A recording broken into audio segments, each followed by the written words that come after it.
This episode of Hero Club is supported by our good friends over at Mage Hand Press. Check them out at magehandpress.com and be sure to buy their masterpiece supplement for Dungeons & Dragons in space, Dark Matter. Use the promo code RIFTRATS, all one word, for 15% off. If you like Hero Club, remember to rate and review on your preferred platform and tell your friends. Thanks for listening.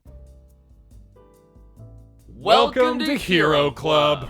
I'm Nick Williams. And I am George Primavera. George and I have been playing D&D together for years. Now, a lot of people think you need to be a big, huge nerd boy to play Dungeons & Dragons. But in reality, you just have to be willing to spend 4 hours of your own time on a weekday trashed on cheap beer cross-legged around a coffee table. I lost a game of Flip Cup in 2012, so I had to buy all the books and learn how to be Dungeon Master.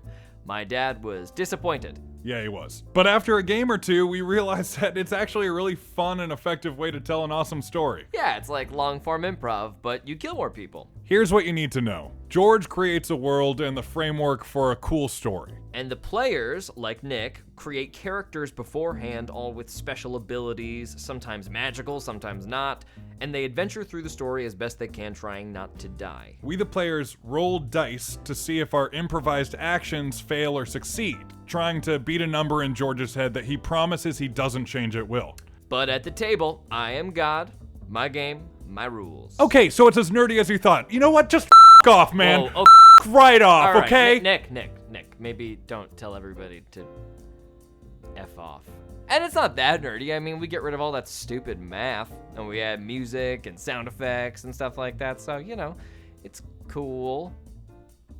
Anyway, these stories do follow a linear plot, so if you want to know what's going on, start at the beginning of any season you like and have fun with it. Without further ado, welcome to Hero Club! Yeah!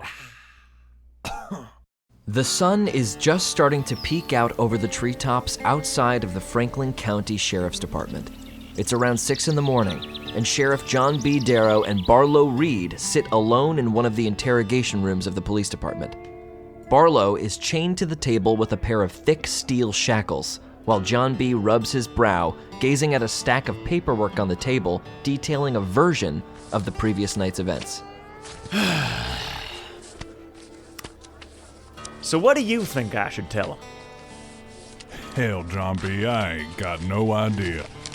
It all feels like a dream, or more like a nightmare.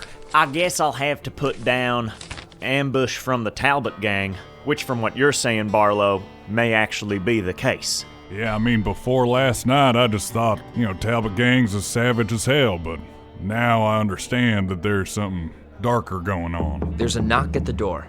A young man peeks his head into the room, holding a thick leather tome in his hands. Sheriff, I found a book that's sort of what you were talking about, man-wolves and such. Why do you need this thing, if you don't mind me asking? Never you mind, Jimmy, just give it here. All right. He passes you the book. Anything else, Sheriff? That'll be all, Jimmy, thank you. You go to close the door on him, and he holds it with his hand. Excuse me, Sheriff, just one question. Nobody's telling me what happened to Saul, or Daniel, or Michael for that matter. And why won't they let us see any of the bodies? Trust me, son, you don't want no part of this. I'll let you know if I need anything else. John B. closes the door and walks back to the table, opening the large tome. Immediately you can tell that it's not in English. Roll a history check. 8. You identify the language as German. Flipping through the pages reveals horrific images, transformations of men into canine-esque beasts, annotated moon cycles, illustrated across several pages with lots and lots of text. Progressing further into the book reveals a periodic table of the elements. It appears that the symbol for silver, Ag, has been circled in ink with heavily noted margins, which you cannot make heads nor tails of. The final page reveals a large wolf being stabbed in the head with a sword. From the condition of the book and the styles of the illustration, you can assume that the book is at least 30 to 40 years old. AG, what the hell is that? Periodic symbol for silver. Silver? Just like in that knife. Hot damn. The pocket knife rests on the table. The whole thing appears to be splattered in blood, except for the silver inlay. which is pristine and just a little bit worn to the touch. So what's the plan here, John B? I need revenge for my son. Now, are you gonna let me have it, or are you gonna stand in my way? Well, Barlow, you and I are in the same boat. Saul wasn't kin, but he might as well have been. He was a good man. I'd hoped that with some more experience, he could have succeeded me after my retirement. But I'd say officially, I need to go take another look at your property. And I'll need you to give me the tour. John B. unhandcuffs Barlow from the table and re-handcuffs him before taking him out into the rest of the precinct. On their way out of the precinct, they're stopped by Dickie Coughlin, who looks panicked, sweat dripping from his brow. "Sheriff, I can't find any of the cars that were stolen, and the boys are in the wind." Well, Coughlin, maybe if you'd shown a little more backbone when those reinforcements showed up, you wouldn't have lost us 7 police cars and 2 suspects. Well, pardon me for saying, Sheriff, but maybe you shouldn't have split us down the middle. Boy, if it makes you feel any better, it wouldn't have mattered none. Those boys are harder than you'll ever be, and you ain't never gonna find them. Dickie spits on the ground and begins to walk back into the office. But before he does, he calls back, "Election's in 2 months, Sheriff. I think you'll find it's gonna be closer than you originally expected." Well, it seems like you need a little time to work on your campaign speeches. John B. points to another deputy equal in rank to Coughlin. "Hewitt, your lead on this until I get back." Sure thing, Sheriff. What? But that's not... John B. slams the door on his way out with Barlow. The pair gets into a police car parked out front and begins the drive. The quiet morning is tranquil and frankly beautiful. The ride up to Goggins Holler passes quickly. The automobile pulls up to Barlow's house, and the two get out and enter through the front door. The second they step out of the car, John B. uncuffs Barlow. "All right, Barlow, show me all the silver you got." Well, hell, I can do better than that, John B. I got a forge in the back. Barlow storms into the beautiful dining area of his house and begins rifling through all the drawers, emptying large dresser drawers full of fine silver cutlery onto the ground. All right, now take all of this, we're gonna go out to the back. Without a second thought, he leaves John B. to carry all the silver and walks out into the woods behind his house, where underneath a wood lean-to, covered in branches, is a bashed-up whiskey still and a forge, with a long, dirty tool bench. He begins heating up a large cast-iron pot over a fire, preparing it to melt down the silver. All right, now hurry up, get it all in here.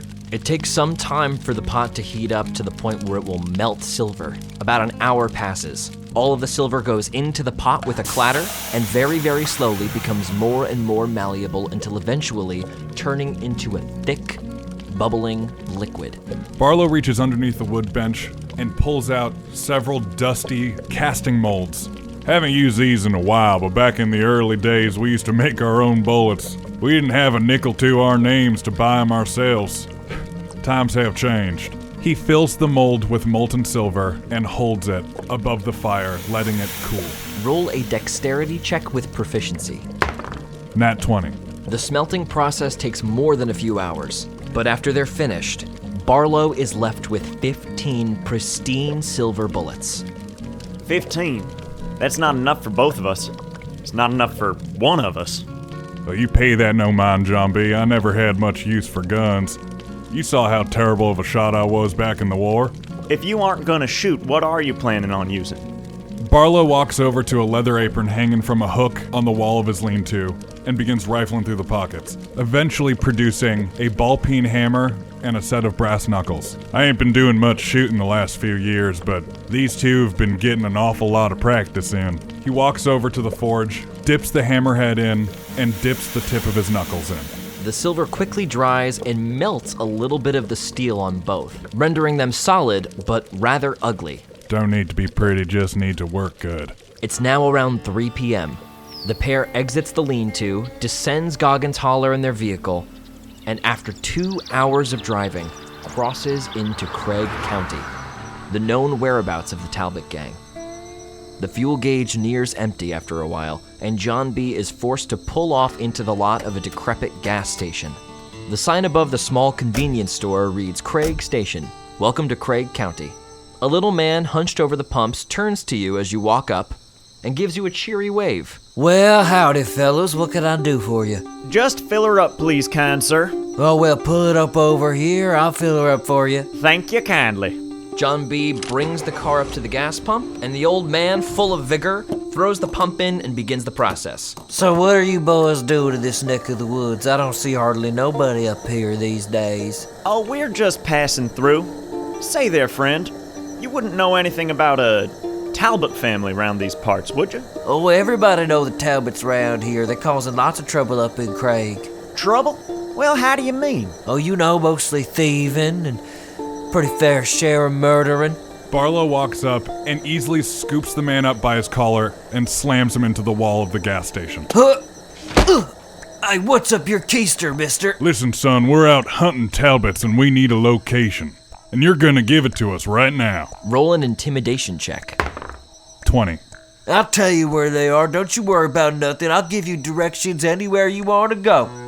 They're up in Patience, up the way some. Just follow the signs that say trespassers will be shot. Oh, for Pete's sake, Barlowe, unhand the man.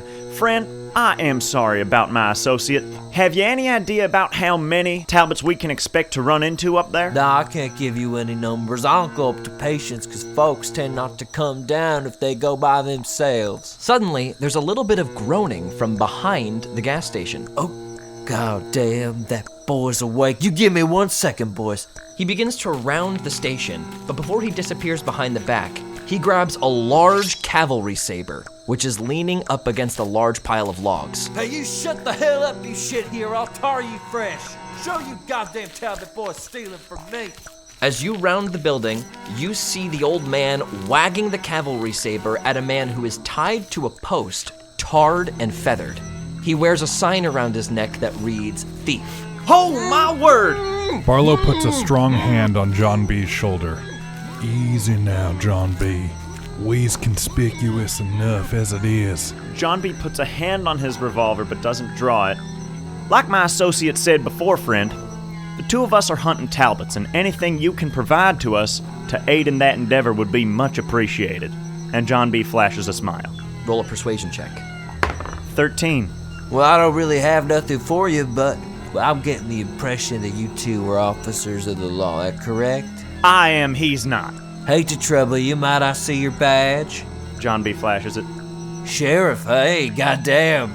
So nice to meet a fellow defender of justice. Well, in that case, I'll tell you, you want to be talking to the mayor patient as soon as you get there. You boys have a safe drive now. You excuse me, I'm gonna show my friend out back what happens when he steals from Jeb Pinter. I catch the sumbitch stealing ammo from my shed, and before I can clock him with my 2x4, he bites me in the leg. Well, guess what, Mr. Talbot? I'm all out of feathers, but I got plenty of tar and I won't miss a bird.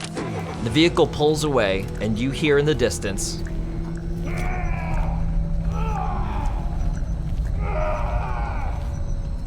the car begins to putter up a heavily wooded hill. Intermittently throughout the path, there are various warning signs. Talbot territory, turn back. Restricted area. No patience for trespassers and patients. The woods get thicker and thicker.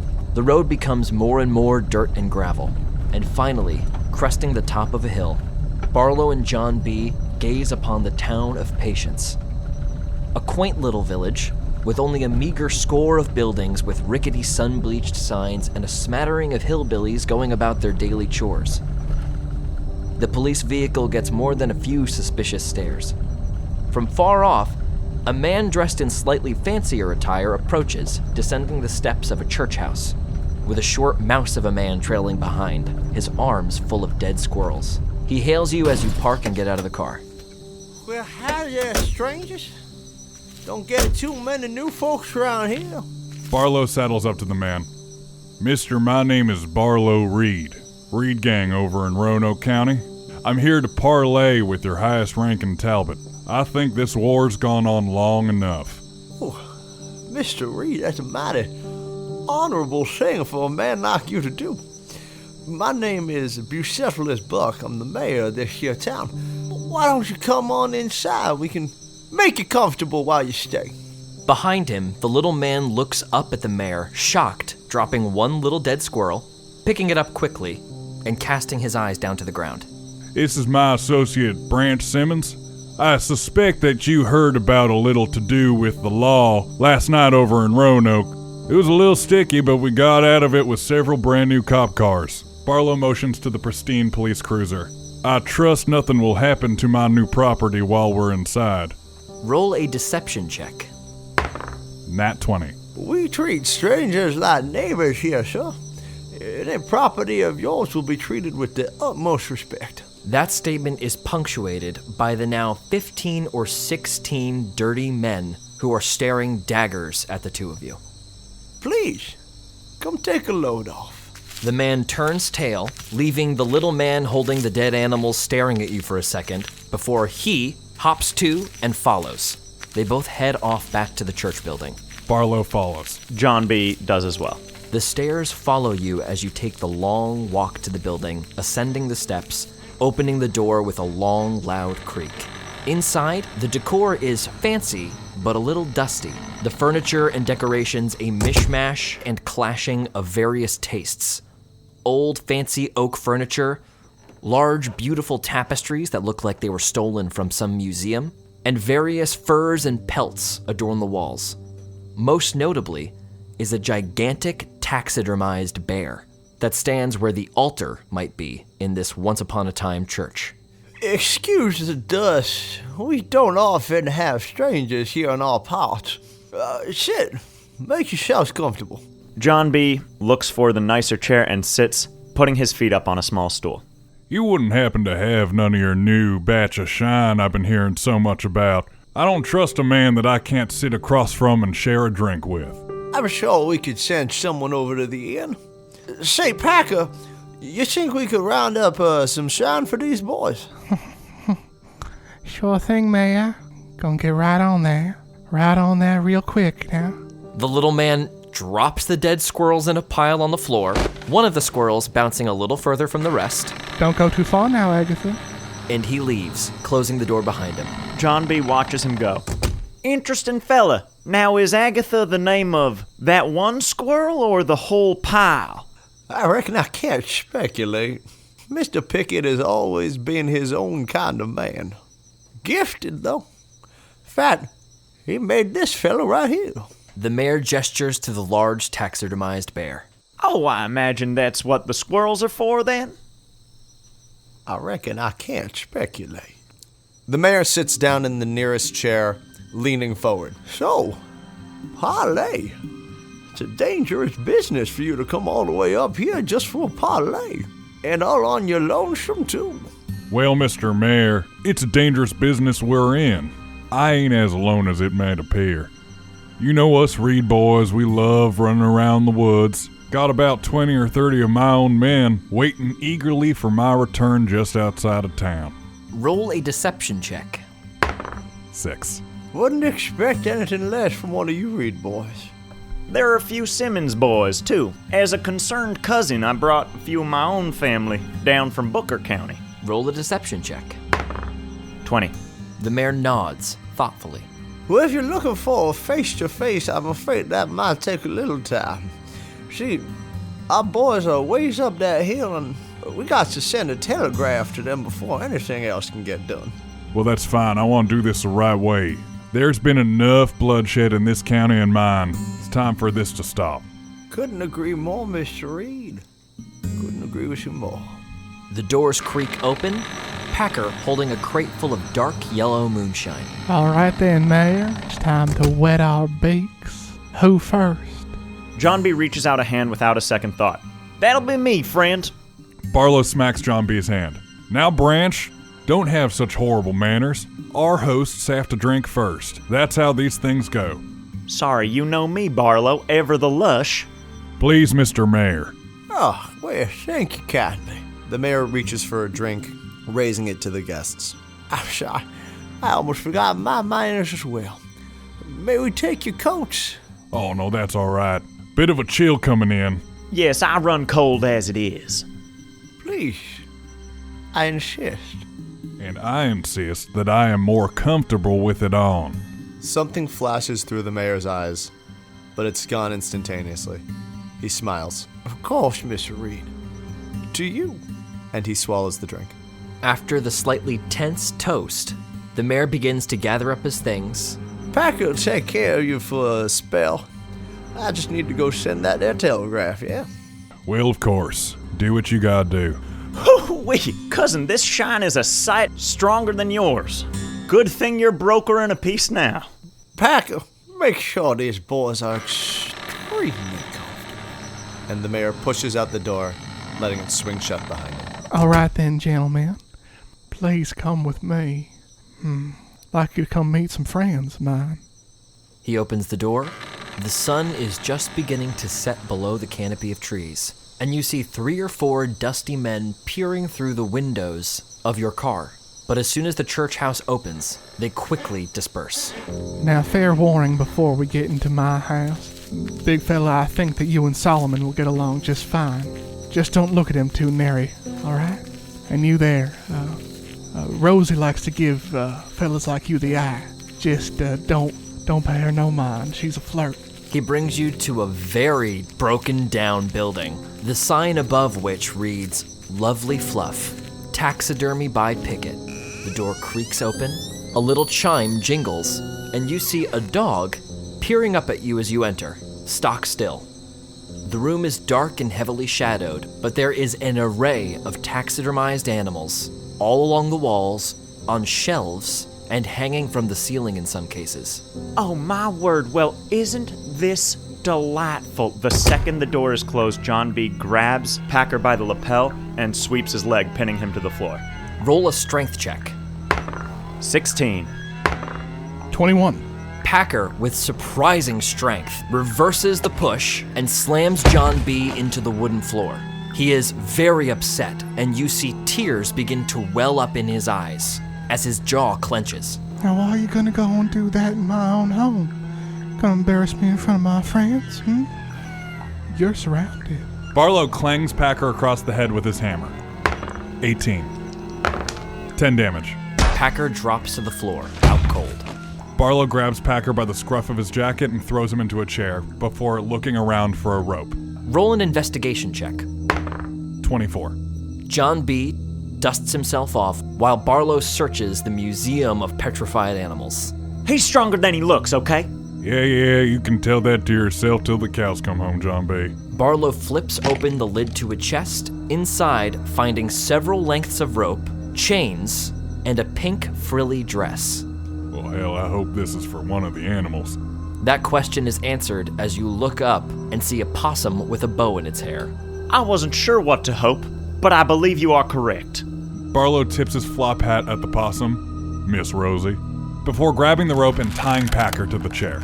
Once he's secure, he smacks Packer in the face, attempting to wake him up. Wake up, Mr. Packer. We got a few questions for you. Barlowe rests the silver head of his ball-peen hammer on Packer's leg. Questions? I was willing to answer any questions you had, friend. I don't answer questions to people like you no more. No, I answer questions for my friends. Packer winces, feeling the pain in the back of his head. Oh, wow. Packer gazes up at an owl on a fake branch with a sun hat on its head. Genevieve, look away, sweetheart. This might get a little messy. Well, Packer, we might not be friends no more, but you're gonna answer this question or else you're gonna join your friends. On your wall. Who's in charge up in the big house? Who's running the Talbots? Roll an intimidation check. 7. Packer sits silent, staring at you, with a little smile on his face. Oh, I'm not nearly special enough to know nothing about that. If you want to know, you're going to have to talk to Roos over there. Packer gestures with his head behind him to a large buffalo with eyes that are pointed in completely different directions and wearing very fancy shoes. Wrong answer. Barlowe brings his hammer down twice on each of Packer's knees. How's that feel, Packer? This could all be over nice and quick. Packer's mouth is locked in a grimace. Now see, Barlowe, this here's a big, strong, hard man. He ain't gonna cave to any kinda interrogation we throw his way that threatens his personal body, and besides, he don't know who's up in the big house. Roos does. John B. turns to the strange-looking buffalo. Roos, who's up in the big house? And feigns to listen for an answer. Roll a persuasion check. 12. John B. obviously doesn't get a response. Packer also tips his head back, supposedly to listen for Roos's answer, and laughs to himself. That's funny, Ruth. But I don't think he's in the mood for jokes. These two don't got no nary sense of humor, none. Did you hear that, boy? No, friend, I didn't quite catch it. Could you repeat it to me? Bruce just said that, you reminded him of one of his mates when you were down on the floor there. And he laughed. Well, Roos, while I do not doubt that you are quite the stud, if I didn't know any better, I could swear you were trying to hurt my feelings.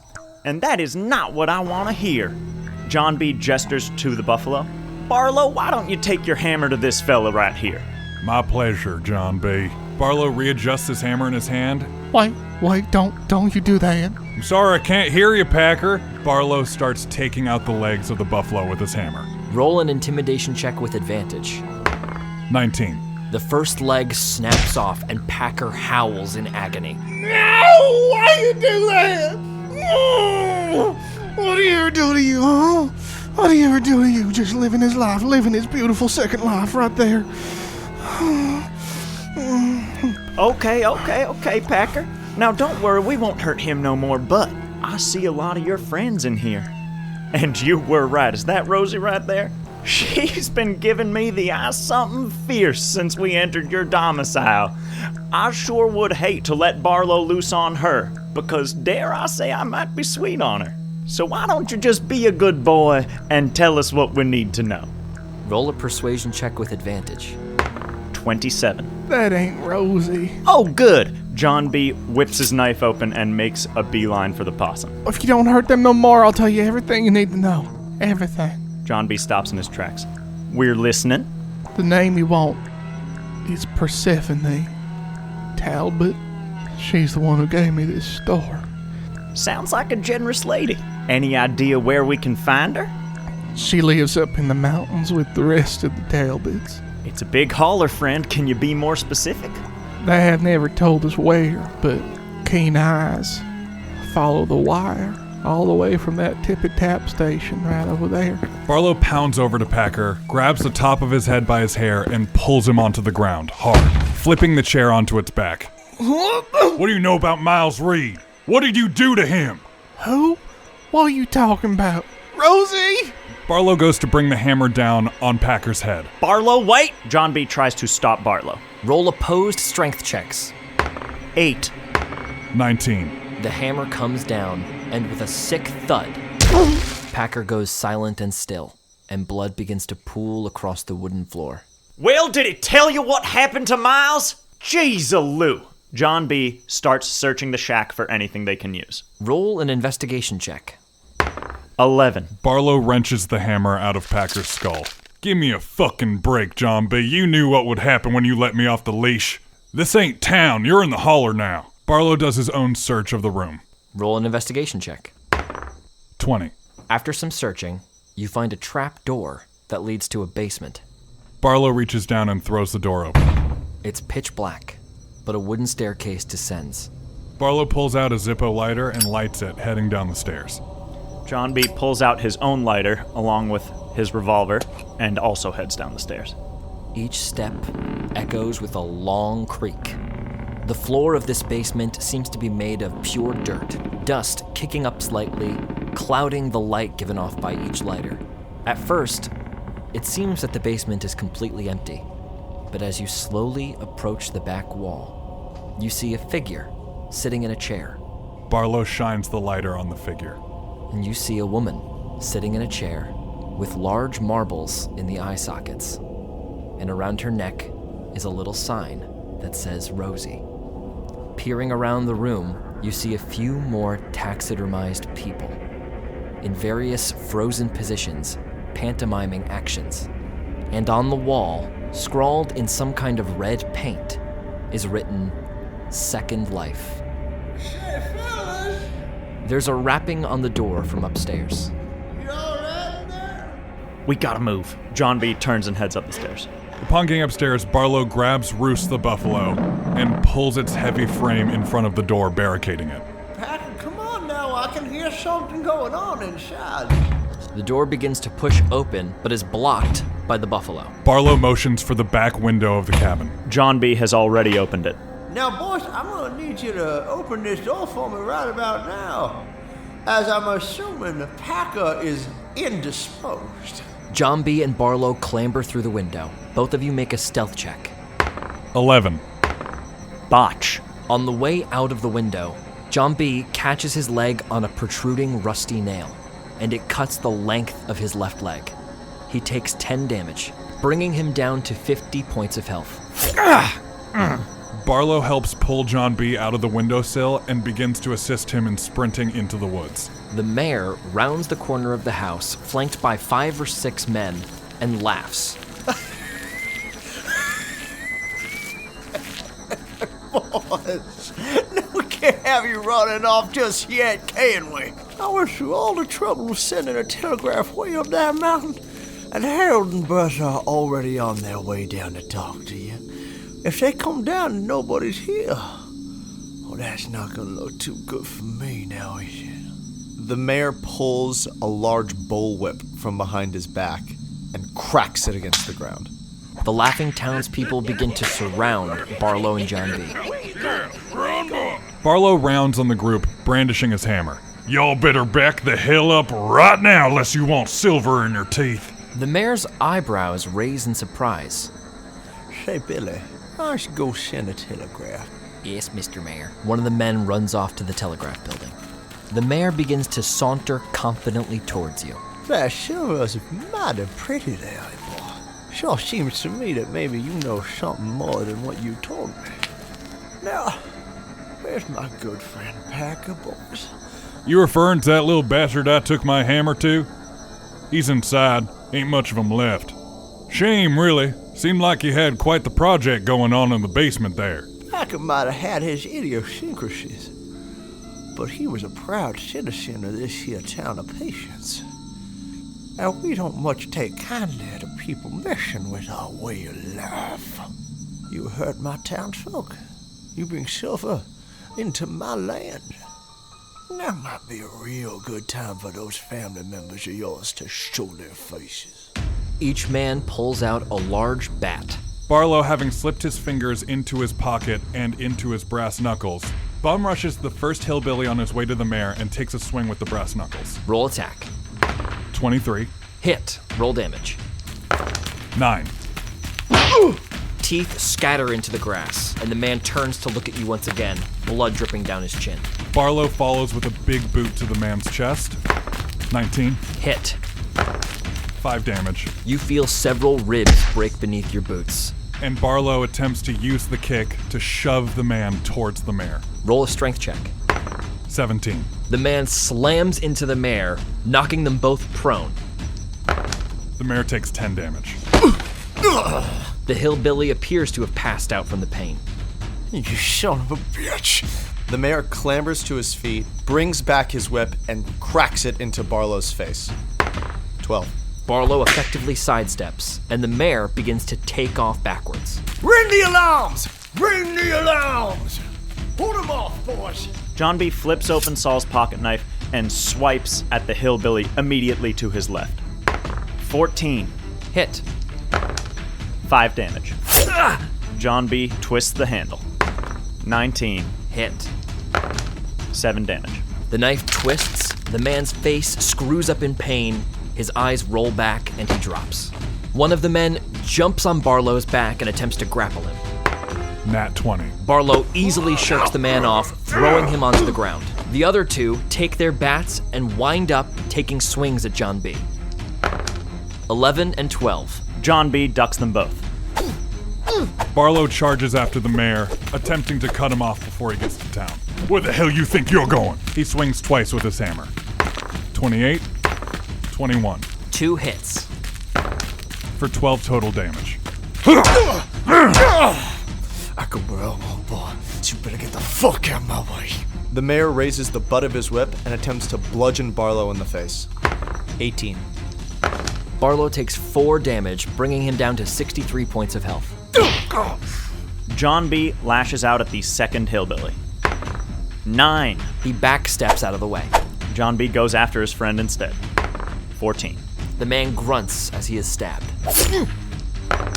5 damage. One of the hillbillies jumps on John B's back, trying to grapple him. 11. The man rolls a 20, grabbing John B around the shoulders and holding him still. The other hillbilly laughs as he winds his bat up. This is gonna hurt! John B takes a bat to the belly and takes 5 damage, bringing him down to 45 points of health. Looks like your friend's in a bit of a tight spot there, boy. Joke's on you, Mr. Mayor. He ain't my friend at all. And a hillbilly runs up behind Barlow, attempting to tackle him into the dirt. 11. The hillbilly rolls a 20, grabbing on to Barlow. Barlow fights back against his aggressor, trying to break free. 15. Barlow shirks the man off. The mayor raises the whip again and cracks it, aiming to wrap it around Barlow's neck. 9. Barlow ducks it. God damn! And the mayor continues running back towards the town. Barlow swings his hammer at the mayor as he leaves.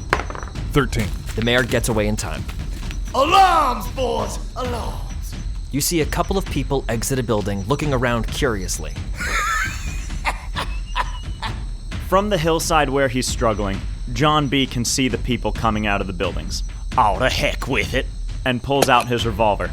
Barlow, time to go! He puts it over his shoulder, under the chin of the man restraining him, and pulls the trigger. Botch. The gun jams. Oh, Jimmy Crackcorn! John B forgets about the revolver and tries to jab the man with his knife. 21. Hit. 4 damage. The hillbilly grappling John B attempts to put him in a headlock and choke him out. Roll strength opposed check. 18. When the man tries to get a new grip on John B, he's able to break free, using the momentary lack of tension to free himself. His relief is cut short as he sees a bat swinging downward at his head. 21 to hit. John B takes 10 damage as he's cracked on top of the head. Son of a... John B is brought to 35 health points, a little bit of blood dripping down past his eyebrow. The hillbilly next to Barlow takes a swing. The man clubs Barlow in the back, and he takes 10 damage, bringing him down to 53 points of health. Barlow shoves the man in the chest, attempting to push him away. 20. 22. The man swats Barlow's arms away. Barlow responds with 2 swings of his hammer. 25. 23. 2 hits. 20 damage. Trying to get away? And the man drops. Red flecks coat Barlow's face. Barlow shirks the man off his hammer and sprints towards the woods. Well, now, that's not a mighty nice thing that you did there, sir. And the mayor lashes with his whip, again trying to wrap it around Barlow's throat. 7. Barlow just barely gets out of range of the whip. Come on, John B., we're hightailing out of here. But the rifles are in the car. Leave them. Fair enough. Whistling loudly, the mayor gestures to the men coming out of the building to follow him, and he gives chase after Barlow, once again, raising his whip and cracking it, aiming for his throat. 24. Barlow takes 6 damage as the whip wraps around his throat, bringing him down to 47 points of health, and he jerks backwards as the whip holds him in place. Now, you can't go nowhere before you meet our friends going down that hill. John B stabs at his nearest attacker. 10. Miss. He immediately brings the knife around and tries again. 22. Hit. 6 damage. The man goes down as the knife enters and exits his throat. John B sprints for the tree line. Not so fast. The man takes a swing with his bat as John B tries to flee. And connects, cracking him over the head as John B starts to run. John B takes 10 damage, bringing him down to 25 points of health, and John B staggers away. Where are you going? We're not done.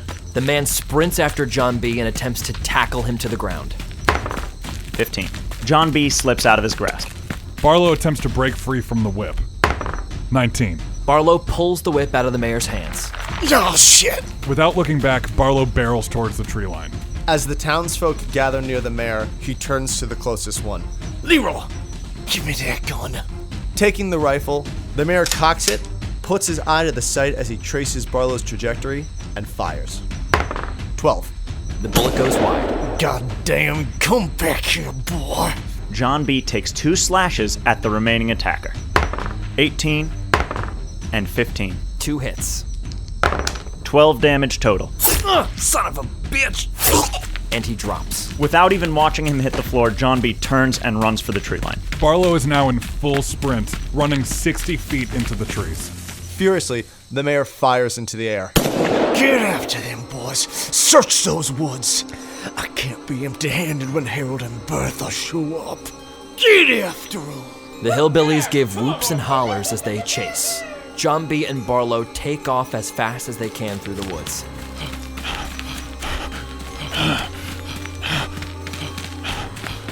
Barlowe, we gotta find a place to hide. Just keep running, John B. Just keep running. Don't look back. Both of you roll a perception check. 13. 26. Barlowe spots a massive uprooted tree with ample cover from branches and leaves. John B. down here. I thought you said keep running. Just get the hell down here. Barlowe grabs John B. by the scruff of his jacket and throws him down under the trunk. What the? Before following and laying down on top of him, hiding. Both of you roll a stealth check. 8. 18. You hear the hillbillies catch up to you. Footprints are over here. Check the area. You go this way, I go that way. Sure thing. The two men step slowly and carefully through the brush, peering around through bushes, and eventually, the bigger of the two looks over at the tree and begins to saunter over towards it. He steps closer and closer, moves around the cover, and peers his head in, and makes direct eye contact with both Barlowe and John B. Hello. Barlowe grabs his head, covering his mouth, and pulls him into the trunk. 16. The man grabs Barlowe by the scruff of the neck and pulls him out from underneath the tree. John B. goes to cut the man's throat from behind as he turns away from the tree. Nat 20. Well, look what I... The man drops into the dirt. Barlowe drags the man into the tree trunk and stashes him there, pushing leaves over the end so that he can't be seen. Come on, Barlowe, let's get out of here. Both of you roll stealth checks. 19. 15. John B. and Barlowe disappear into the woods. They don't hear anything behind them, and eventually, it appears they've lost their attackers. John B. and Barlowe eventually stop, trying desperately to catch their breath. The dusk wanes, and as they look up, little stars shining like little holes poked in the sky. Their faces are bathed in blue light from a bright, full moon.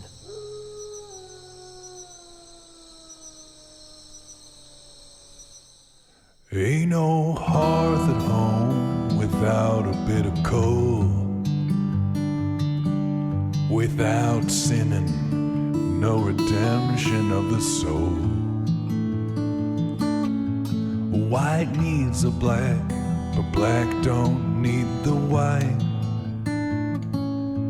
'Cause if you lose that darkness, where else can you hide? Can you catch me, friend, before I'm gone? Got your assignment, I'll need confinement for too long. Take your action, friend, and keep your weapons drawn, my friend. If you can't, then I will chase you. If I chase you, you won't make it till dawn. This has been a Hero Club production, produced by Nick Williams and George Primavera, with associate producers Marty Abbey Schneider and Dylan McCullum. Voice acting by George Primavera, Nick Williams, Marty Abbey Schneider, Gabe Greenspan, and Dylan McCullum. Theme song written by Matthew McCullum and performed by Nick Williams. Special thanks to Kevin MacLeod for his incredible music, Mage Hand Press for their genius D&D 5th edition homebrew, and Marty Abbey Schneider for his amazing artwork. Thanks for listening, and welcome to the club. Man, a sorry sight, my friend. If you can't, then I will chase you. If I chase you, friend, you won't live to see the light.